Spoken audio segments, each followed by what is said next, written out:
Hello and welcome to Warblog. Today we're going to play the Hanish Islands conflict, Yemen, 1995.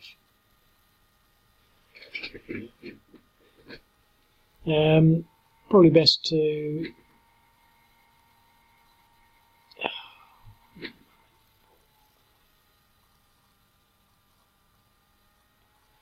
one more. Well, I wrote up the little brief write-up, and but quite often as happened I didn't save it, and so I had to click back in the browser. Unfortunately, it's still there in history, so there it is. So basically, it's an interesting sort of situation. Essentially, it's all Wikipedia, but after Ertirea gained their independence and membership of the United Nations, the Eritrean government started to negotiate with Yemen over the status of the archipelago, these sort of islands. And during that, those negotiations started in sort of quite early. I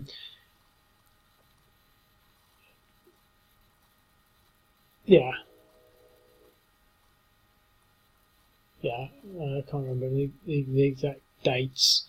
But anyway, so they're negotiating over these things, and essentially during the negotiations, Yemen gives a German company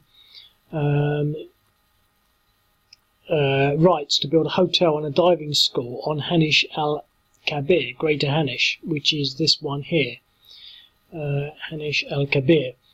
And the Eritreans don't like that, but before they do that, they've actually landed troops here before and removed them. Now there's and Eritreans give the population and the Yemeni troops, 200 of them, of our company, an ultimatum to leave the islands. And when that ultimatum passes, they basically they get into a whole bunch of ships, fishing boats and a ferry, and they invade the island. So that's what we got there.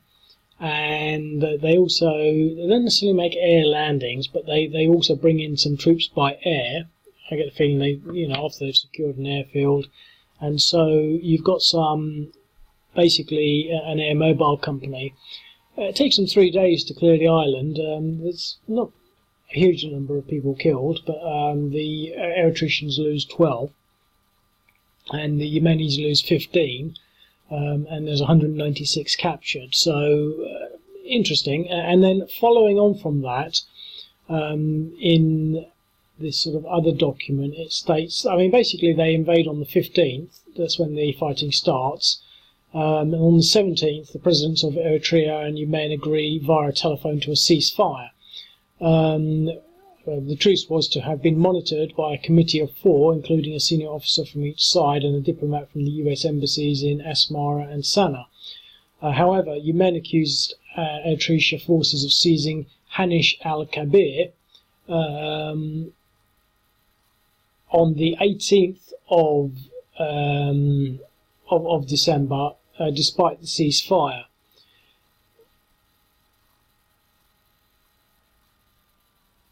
But the Eritrea says that it gained control of the island on the 17th before the truce. So that's actually some. I keep misreading it because I thought they actually take one of these other islands. So this is a 10 objective. Basically, they don't really take these islands. I thought they landed troops sneakily on one other. So you actually get some troops coming along sort of towards the end, but that's maybe just reinforcements. You have to sort of sell them, throw in, etc., etc.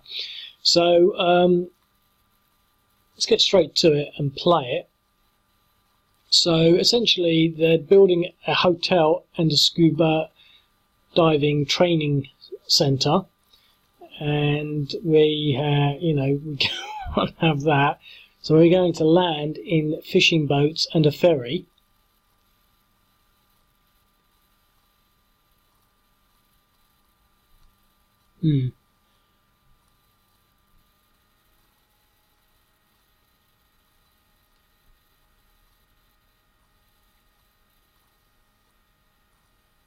next turn.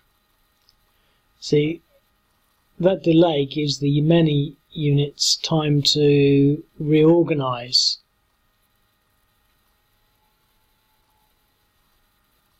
Their defensive position. So basically they're going to stay there and defend.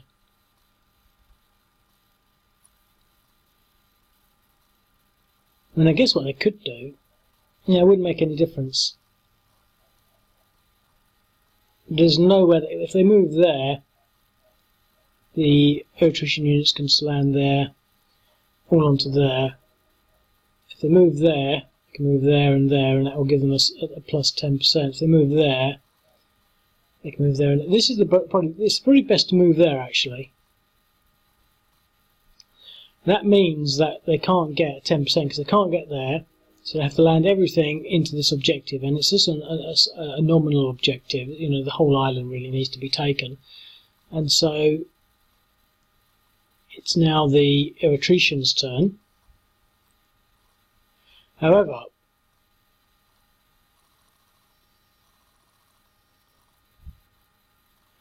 they do have these air mobile units that they didn't count on.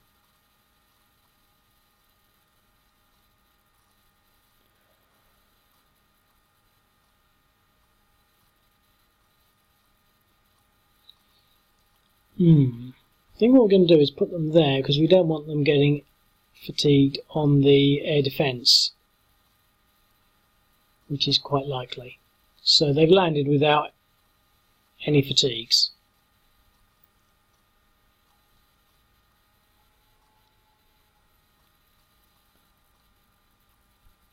Now the question is, do we just attack now?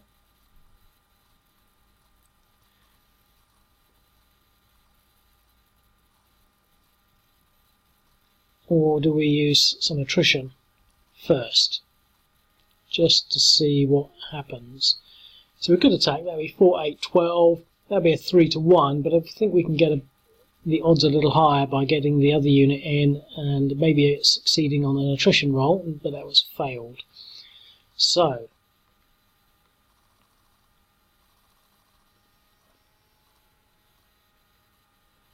okay, well,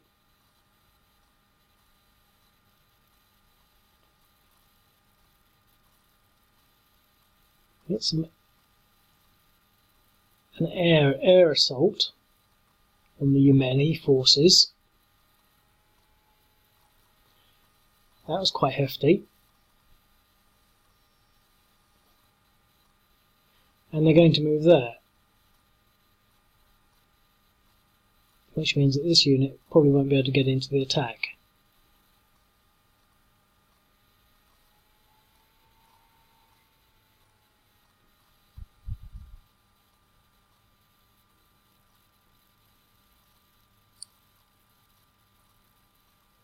.2 to 1.6. Well, they're not going to do anything, so they're going to recover.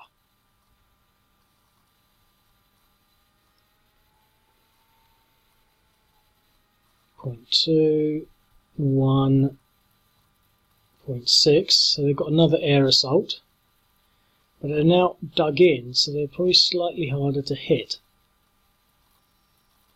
That was fortunate because nothing now is more than 2. 1.5, that should be 1.1, that's 1.1, and that's 1.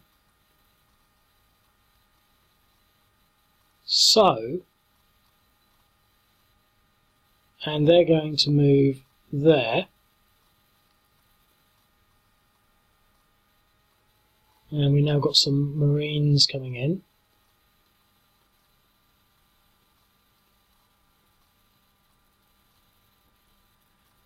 Now I want to recover these units. He'll be available, he'll take a turn. 1. So one of these units will become available, but this guy can move this way and can end that turn. Now he probably just wants to stay there because I don't want to move too far back because I want space to retreat. We've got no more air power.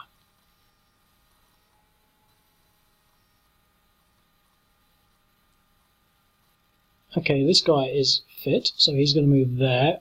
He's going to move there. These other two need just another turn to recover.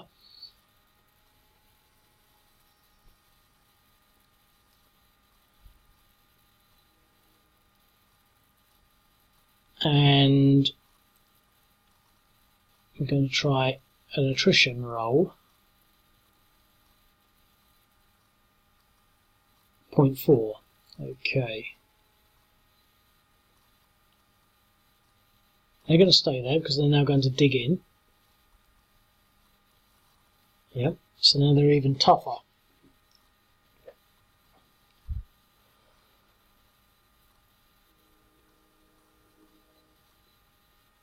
Okay, probably not the best gameplay from Ertirea because now they're even tougher. But we've got our full forces to bear now. DR, which essentially means that they were captured because they had no place to retreat. And we now have control of the Hanish Islands.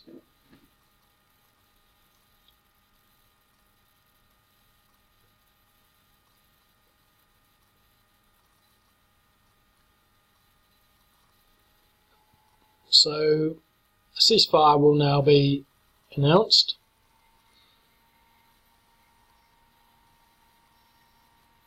And that's that. Essentially, after negotiations, the Eritreans leave the Hanish Islands.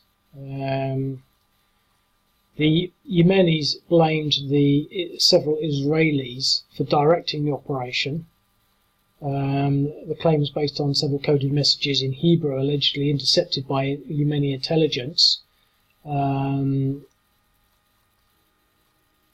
according to a certain person, Stephen Carroll, in light of the Yemeni military humiliation in the battle for the Great Hanish Island, the proposed allegation of Israeli involvement may have been nothing more than an attempt by the Yemen to save some face, or at least blaming the Israelis for their loss, for orchestrating this D-Day-like invasion and liberation of the Hanish Islands, which are unpopulated, other than a few fishermen,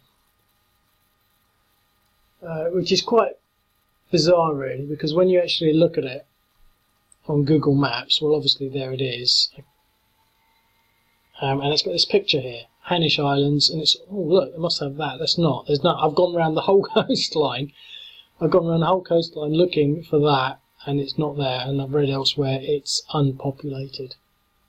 So it's, I was thinking it's a bit like the Falklands, but it's nothing like the Falklands at all because it's totally unpopulated. But it's interesting, and in the current Yemeni war, they are actually taken over during the 2015 Yemeni civil war. The archipelago was the scene of intense fighting between forces loyal to the former President Ali Abdullah Saleh and Houthi insurgents on the one side, and forces loyal to the acting President Abd Rabbu Mansur Hadi, backed by the Gulf Arab Coalition forces on the other. So that might be another one, to just use the same map and to reflect what it says here as intense fighting.